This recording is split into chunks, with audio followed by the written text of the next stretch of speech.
ప్రపంచ చరిత్రలో ఎంతోమంది భయంకరమైన నేరస్తులున్నారు. కానీ సౌత్ అమెరికాలోని కొలంబియాలో పుట్టిన ఓ మహిళ నేర ప్రపంచాన్నే వణికించింది.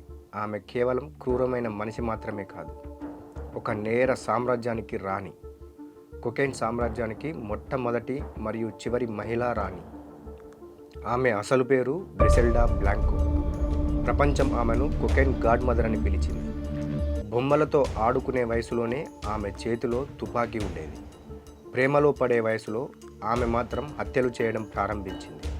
1980 నాటికి వేల కోట్ల ఆస్తికి యజమానిగా మారింది. ఆమె అలా మారడానికి కారణాలు ఏంటో తెలియాలంటే ఈ వీడియోను పూర్తిగా చూడండి. 1943 ఫిబ్రవరి 15 కొలంబియాలోని కార్టిజినా అనే ఊరు. గ్రిసెల్డా అక్కడే పుట్టింది. అతి పేద కుటుంబం.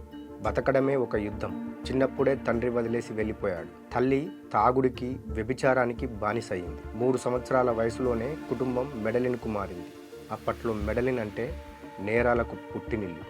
దొంగతనాలు, కిడ్నాపులు, గ్యాంగ్ వార్స్. ఆ వాతావరణంలోనే గ్రిసెల్డా పెరిగింది. స్కూల్కి వెళ్ళడం మాట అటుంచితే తినడానికి తిండి కూడా దొరకని పరిస్థితి. ఇంటి లోపల తల్లి కొట్టడం, బయట తల్లి బాయ్ ఫ్రెండ్ లైంగికంగా వేధించడంతో చిన్న వయసులోనే ఆమె నరకాన్ని చూసింది. ఆ నరకం నుంచి బయటపడాలంటే డబ్బు, పవర్ కావాలని ఆమె నిర్ణయించుకుంది. పేదరికం మీద కసి పెరిగింది. మనుషుల మీద ప్రేమ చచ్చిపోయింది. కేవలం 11 ఏళ్ల వయసులోనే డబ్బు కోసం ఒక ధనవంతుడి పిల్లాడిని కిడ్నాప్ చేసింది. డబ్బు ఇవ్వకపోతే ఏమాత్రం ఆలోచించకుండా ఆ చిన్న పిల్లాడిని కాల్చి చంపేసింది. అదే ఆమె చేసిన మొదటి హత్య. అప్పుడే గ్రిసెల్డా మనసు రాయిలా మారింది. అక్కడితో ఆమె వెనక్కి తిరిగి చూసుకోలేదు. ఇంటి నుంచి పారిపోయింది. మెడలిన్ రోడ్ల మీద ఒంటరిగా బతికింది. జేబు దొంగతనాలు, చిన్న చిన్న నేరాలు చేసేది. అవి సరిపోలేదు. దీంతో 14 ఏళ్లకే వ్యభిచారంలోకి దిగింది. ఫేక్ డాక్యుమెంట్స్, రాత్రి బార్లలో ధనవంతుల వద్ద నుంచి డబ్బులు దొంగలించేది. పగలు మాత్రం రౌడీ గ్యాంగులతో కలిసి తిరిగేది. ఇలా నేర ప్రపంచంలోకి లోతుగా దిగిపోయింది. అప్పటి నుంచి డ్రగ్ డీల్స్ కూడా మొదలుపెట్టింది. ప్రతి నెల దాదాపు 1.5 టన్నుల ప్యూర్ కొకైన్ను అమెరికాకు స్మగ్లింగ్ చేసేది. New York, Miami, Los Angeles, America నగరాలు ఆమె కొకైన్తో ముంచెత్తబడ్డాయి. ఆమె శత్రువులను చంపడంలో నూతన ఒరవడిని సృష్టించింది.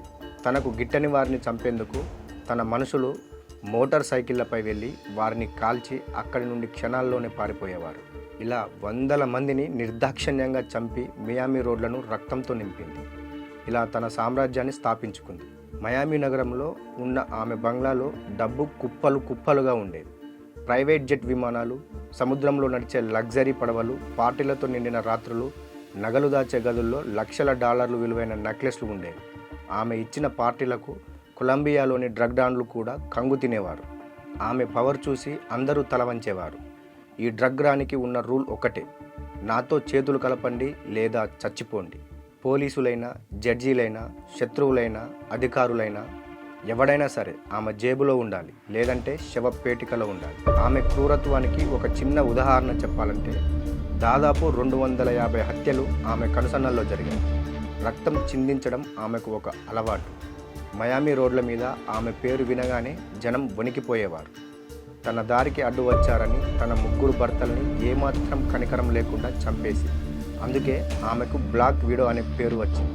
ప్రపంచంలోనే అతిపెద్ద డ్రగ్ డాన్గా పేరు పొందిన పాబ్లో ఎస్కోబార్ కూడా ఆమెను చూసి భయపడేవాడు. ఆమె అంత ప్రమాదకరమైన మహిళ. డ్రగ్స్ మాఫియాలో తిరుగులేని లేడీ డాన్గా ఎదిగిన గ్రిసెల్డాపై పోలీసుల నిఘా కూడా విపరీతంగా పెరిగింది. అక్కడ కట్ చేస్తే చివరకు 1985 ఫిబ్రవరి 17 కాలిఫోర్నియాలోని ఇర్విన్లో ఆమెను పోలీసులు అరెస్టు చేశారు. 250 హత్యలు, వేల కుటుంబాలను నాశనం చేసిన నేరస్తురాలికి శిక్ష మాత్రం కేవలం 20 ఏళ్లే విధించారు. ఆమె జైలు నుంచి బయటికి వచ్చాక చాలా బలహీనమైంది. పాత జీవితాన్ని మర్చిపోయి అజ్ఞాతంలో ఉండిపోయింది. కానీ ఆమెను పాత శత్రువులు మాత్రం ఏమాత్రం మర్చిపోలేదు.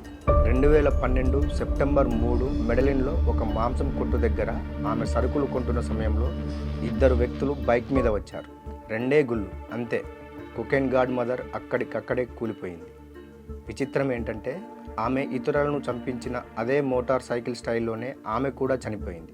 వందల హత్యలు, వేల కోట్లు. కానీ ముగింపు మాత్రం ఒంటరిగా రక్తపు మడుగులో మునిగిపోయింది. ఆమె ఇతరులకు ఇచ్చిన చావులాగానే విధి ఆమెకు కూడా అదే చావునిచ్చింది. గ్రెసెల్డా బ్లాంకో తర్వాత ఎంతోమంది డ్రగ్ లార్డ్స్ వచ్చారు వెళ్ళారు, కానీ ఆమె లాంటి తెలివైన అతి క్రూరమైన మహిళ నేర ప్రపంచంలో మళ్ళీ పుట్టలేదు. వీడియో నచ్చితే లైక్ చేయండి, షేర్ చేయండి. ఇంకా మన ఛానల్ను సబ్స్క్రైబ్ చేయకపోతే వెంటనే సబ్స్క్రైబ్ చేయండి. నెక్స్ట్ వీడియోలో మళ్ళీ కలుద్దాం. Thanks for watching.